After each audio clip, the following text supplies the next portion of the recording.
Assalamualaikum warahmatullahi dan salam sejahtera kepada bangsa walaberi sekalian. Benarkah Perdana Menteri telah menyembunyikan sesuatu dalam pembentangan bajet beliau? Ada benda yang ada dalam teks ucapan beliau tetapi beliau tak sebut ketika pembentangan bajet itu. Kenapa beliau nak suruh benda tu Kita intro dulu.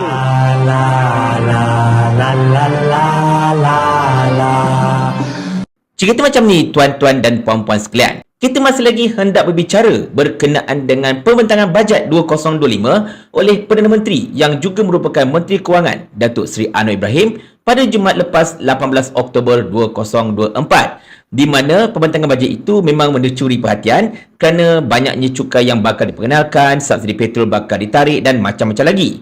Tetapi sebagai seorang peguam, Datuk Seri Takiuddin Hassan, Setiausaha Gumpas yang merangkap Ahli Parlimen Kota Baru, telah ternampak satu perkara yang sebenarnya sangat-sangat penting dan boleh menjurus kepada satu benda yang berkait dengan perlembagaan. Apakah dia? Jom tonton video ini. Perkara 10.1.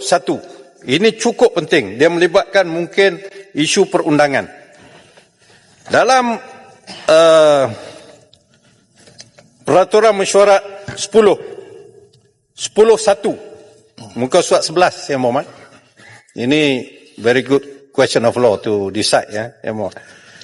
Sebuah buku penyata rasmi mesyuarat ataupun handset mengandungi semua ucapan-ucapan yang dikeluarkan di dalam majlis mesyuarat dan dalam jawatankuasa sesebuah majlis mesyuarat hendaklah disediakan, iaitu di bawah jagaan Setiausaha. Dengan kata lain, handset Parlimen. Setiap apa yang dituturkan oleh seseorang ahli yang berucap, berbahas, mestilah dicatatkan sebagai handset. Saya ingin merujuk kepada ucapan belanjawan Madani ketiga tahun 2025. Kita ahli Parlimen telah diberikan soft copy. Saya mengambil inisiatif untuk print 135 muka surat. 135, 2 jam 35 minit. Termasuklah pantun-pantun. Isu yang saya nak bangkitkan Yang Berhormat,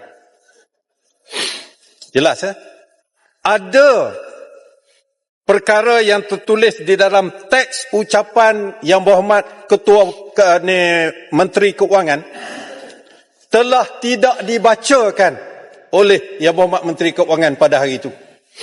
Persoalan saya, apa yang tercatat di dalam teks ucapan ini tapi tidak dibaca? Adakah ia menjadi sebahagian daripada handset? Yang Berhormat, saya ingin merujuk kepada catatan di dalam ucapan teks ucapan dasar Menteri Keuangan butiran 255 yang berbunyi, kerajaan akan menggubal akta baru bagi membolehkan hukuman tahanan di rumah sebagai alternatif untuk kesalahan tertentu. Pesalah dikendaki berada di tempat tahanan yang dianggap bersesuaian seperti rumah kediaman, rumah jagaan atau asrama pekerja sepanjang tempoh penahanan dengan syarat-syarat ditetapkan atau dipantau oleh pegawai penjara. Persoalan saya, adakah butiran 255 dalam ucapan ini yang tidak dibaca oleh Yang Berhormat Menteri Keuangan pada 18 Oktober tahun 2024 yang lalu menjadi sebahagian daripada handset yang boleh dibahaskan oleh ahli-ahli Parlimen. Kerana kalau sekiranya ini tidak dianggap sebahagian daripada handset, jawapannya mungkin akan diberikan ianya tidak pernah disebut di dalam perbahasan. Tetapi pokoknya ada di dalam ucapan, teks ucapan belanjawan Madani tahun 2025. Bagi anda yang mungkin tak faham tuan-tuan dan puan-puan sekalian, izinkan saya jelaskan kepada anda dalam bahasa yang mudah. Sekarang ini, teks ucapan pada menteri itu memang sudah pun direkodkan dan diserahkan kepada ahli-ahli Parlimen untuk rujukan mereka. Dan kemudian ketika Perdana Menteri berucap dalam pembentangan bajet itu, hanzatnya juga ditulis oleh pencatat dekat Dewan. Bermaksud sekarang ini, dekat pembangkang atau mana-mana MP sebagai contohnya, mereka akan dapat dua salinan. Satu salinan teks ucapan yang memang telah dirangka awal-awal yang diserahkan kepada mereka untuk dirujuk ketika pembentangan bajet itu, dan yang keduanya ialah hanzat Parlimen. Hansard Parlimen ini macam mana yang anda tahu ialah catatan setiap kata yang telah dituturkan oleh para ahli parlimen ini, termasuklah kata-kata ketika mereka tengah bergaduh, tengah menjerit dan sebagainya. Every single detail counts. Maknanya tidak akan ada satu perkataan pun yang tercicir. Sebab apa? Sebab benda ini, tuan-tuan dan puan sekalian, parlimen ini merupakan tempat untuk menggubal undang-undang. Jadi sekiranya kalau ada perkataan tercicir ke sebagainya, maka sukar untuk dirujuk dan macam-macam lagi. Jadi secara asasnya, kalaulah Hansard itu keluar, bermaksud inilah perkataan yang telah dituturkan oleh satu-satu ahli parlimen itu pada masa itu. Dan tidak boleh disangkal lagi akan Hansard ini punya kesahihan. Boleh faham Jadi sekarang ini, Datuk Seri Taqiyuddin kata, sekarang ucapan Perdana Menteri ini, Hansard belah sini. Ada benda yang berada dalam ucapan Perdana Menteri yang tidak Perdana Menteri sebutkan ketika pembentangkan bajet, hence tidak ada dalam Hansard Parlimen. Nampak tak kat situ? Saya ulang lagi sekali. Okey, ini teks ucapan Perdana Menteri. Katakanlah ada contoh lah kan, ada banyak surat tu. So, kita katakan adalah dalam 200 perenggan contohnya. Tengok-tengok dekat Hansard, ada 198 atau 199 perenggan saja. Ada 2 ataupun 1 perenggan yang Perdana Menteri tidak bacakan. Okey, orang dok kata, alah apa benda sangat Papa Berry? Biasalah kalau setakat tak baca 1-2 perenggan itu biasa. Tak biasa tuan-tuan dan puan-puan sekalian. Anda kena faham. Dalam parlimen, macam saya katakan tadi, ini tempat menggubal undang-undang. Setiap perkataan mestilah diambil kira.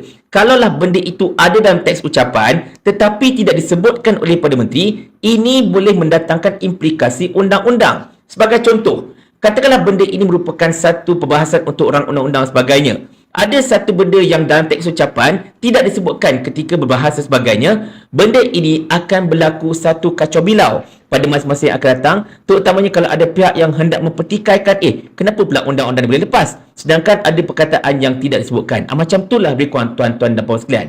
Dan menurut Datuk Taki, perkara yang gagal disebut oleh Perdana Menteri ketika dalam membahaskan atau membentangkan, minta maaf, untuk membentangkan bajet itu ialah berkenaan dengan kerajaan bakal mewujudkan satu akta yang akan membolehkan penahanan rumah dilakukan. Ini sangat-sangat penting tuan-tuan dan puan-puan sekalian sebenarnya. Sebab apa? Sebab ini ada berkait dengan sistem perundangan dan juga kehakiman kita. Berkait sangat-sangat dengan sistem undang-undang kita, tuan-tuan dan puan-puan. Bukan kecil anak tau. Benda ni besar. Besar sebenarnya. Tetapi for some reason, benda yang sebesar itu gagal disebutkan oleh Perdana Menteri ketika berucap membentangkan pembentangan bajet pada Jumaat lepas. Dia terlepas pandang benda itu atau dia tak nak sebut dan sebagainya. Wallahualam bisawab, saya pun tak pasti. Jadi soalan Datuk Taki tadi, bila kita nak bahaskan tentang bajet ini, of course bajet ini akan dibahaskan oleh pihak-pihak yang tertentu. MP-MP pembangkang kerajaan akan bahaskan bajet ini. Sama ada okey ke tak okey sebagainya kan, ada pandangan ke apa-apa ke.